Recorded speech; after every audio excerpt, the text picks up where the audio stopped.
Ladies and gentlemen, welcome back to week 13 of the playoff eliminator. We are in the last couple weeks of the regular season. Only one more week remaining. Next week, we have rivalry week, the final week for almost all of the teams, except for Army and Navy. They'll still have another game after that. So we're really getting down to the last remaining teams that are still alive for the playoff race. Now, this season is unlike any other season, I think. This season, I think we still have more teams left than any other year I could think of that still have a shot to play for a national championship.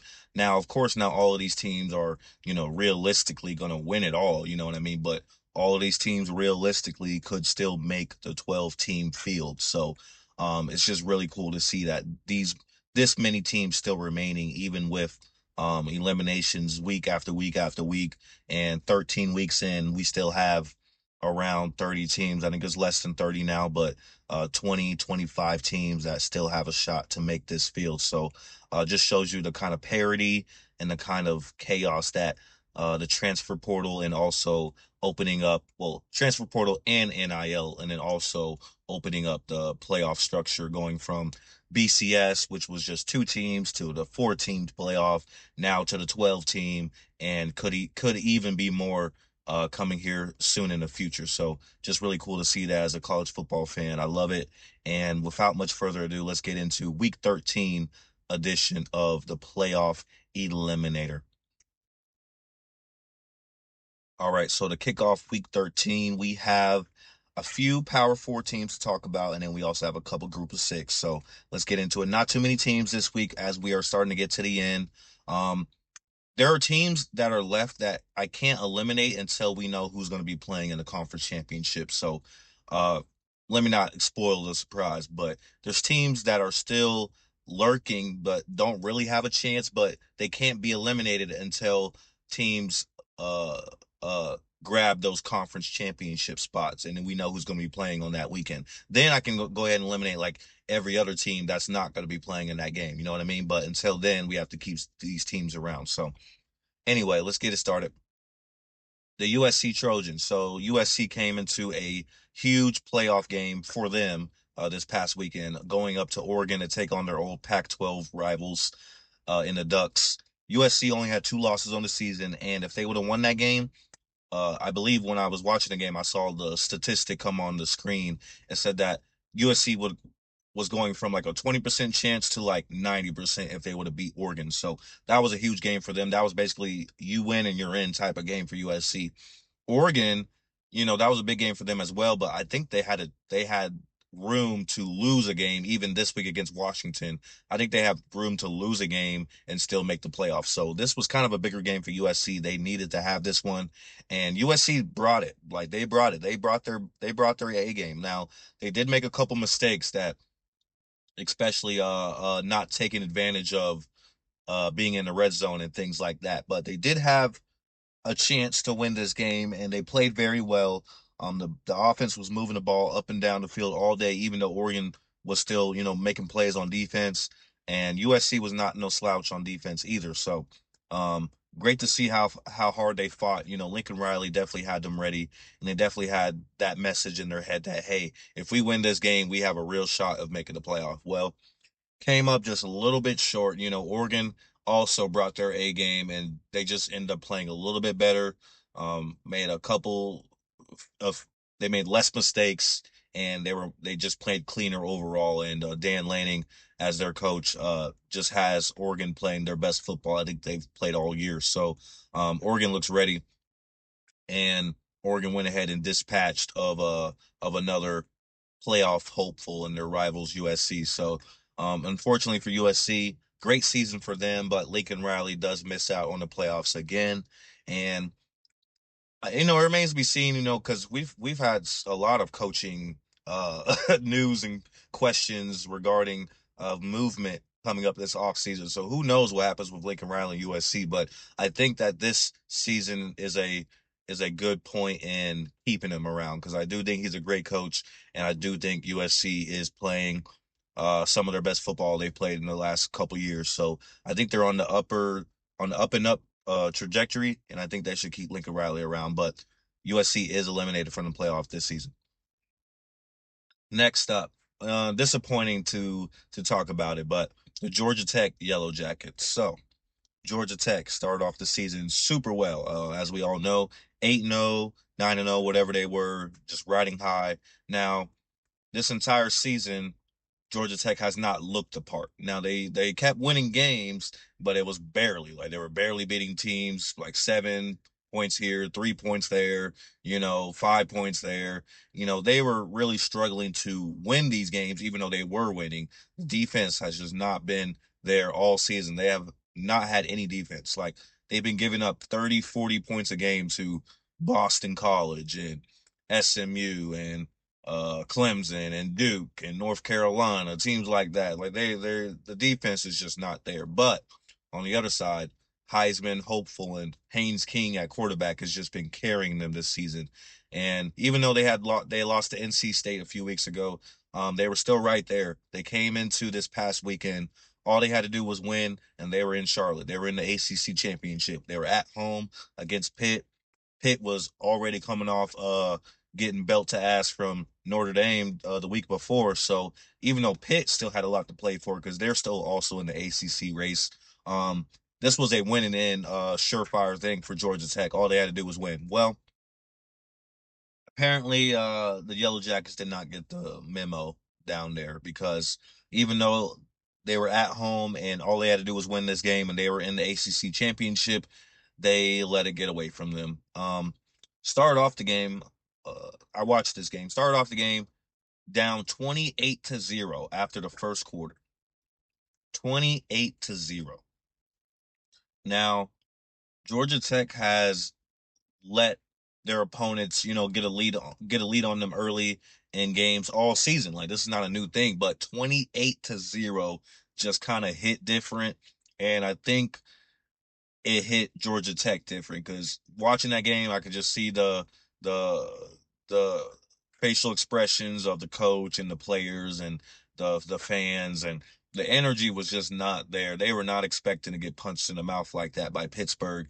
And the thing is, though, the defense clamped down after the first quarter. Like for the rest of the game, they were pretty solid. They only gave up like one more touchdown, I believe, the entire rest of the game. Well, Georgia Tech did fight back, but just when they were like in position to really make it a game, they were in the red zone and they were down 14, and they were this close. They were 3 yards away from a touchdown, something like that. And then it would have been a one-score game. Well, Haynes King threw a back-breaking pick six, about a 100-yard pick six. And basically that was a 14-point swing. So instead of being 7 points down, now you're 21 points down. So that was the end of the game right there.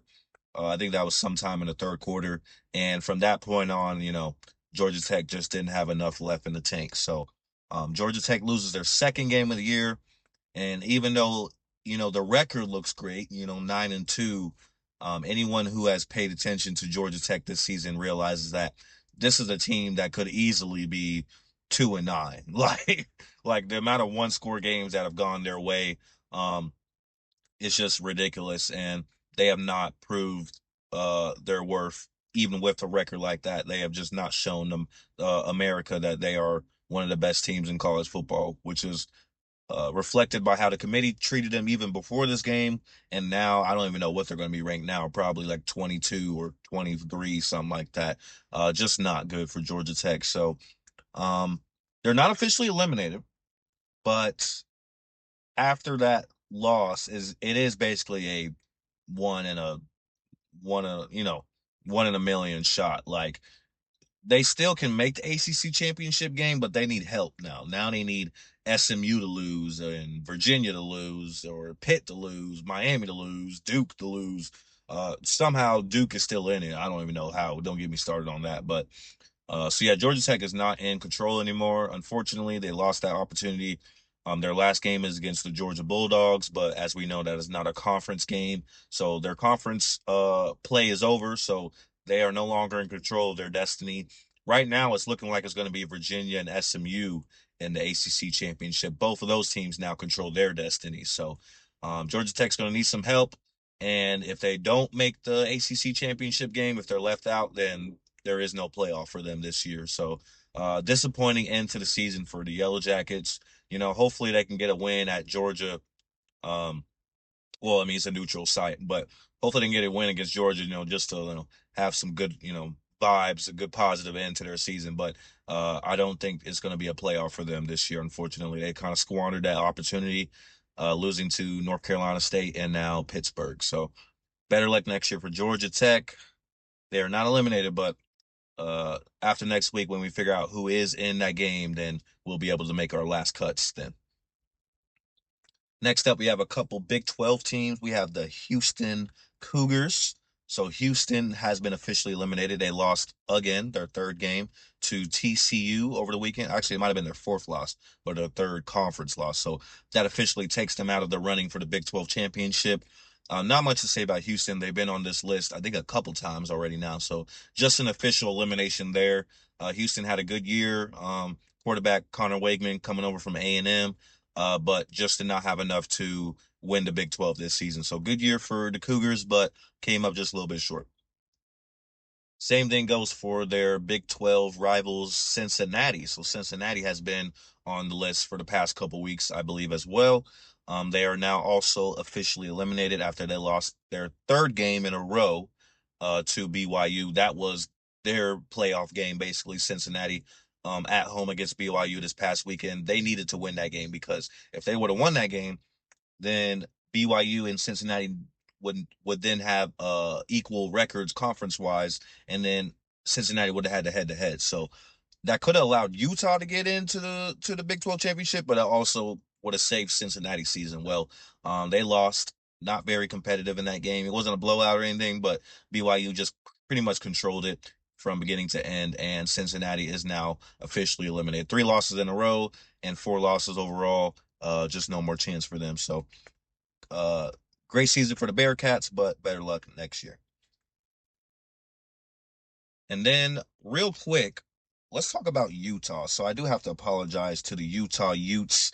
I did forget about them when doing the list the past couple weeks. Utah was not on the list for the remaining teams, even though they were right there in contention for the Big 12. So I think I was looking at Houston and I thought they were Utah for some reason, but no, Utah is still in the race. So apologize to Utah. Yes, they are still alive in the Big 12. They are right there behind BYU and Texas Tech. And the only team left after that is Arizona State. So only 4 teams that are still left in that race. Texas Tech and BYU seem to be wrapping up those spots, but Utah and Arizona State are still there. Now, same thing goes for them pretty much as Cincinnati and Houston. If they don't make the Big 12 championship, I don't think they're going to be in the running. Even though Utah is right there on the bubble right now, I believe they were ranked number 12. Um, Part of me does think that Utah was overranked anyway. I think the committee had them too high. They were above Vanderbilt and Miami, which I don't agree with, especially how they played this past weekend. They barely beat Kansas State, a bad Kansas State team at home. It took 51 points in a 10-point comeback just to beat them. So maybe they'll get bumped down this week, but I mean, Utah is right there on the bubble. So it's very possible that they could get an at-large bid, but something just tells me that Utah is just not gonna get an at-large bid unless there's like chaos.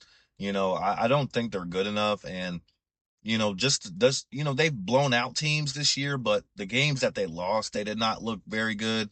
And then this past weekend, they did not look very good. And they gave up like 500 rushing yards, which is just crazy. So I just don't see them as a playoff team. 10-2, they're going to be right there. But let's say even like a BYU makes it to the Big 12 championship, but then they lose.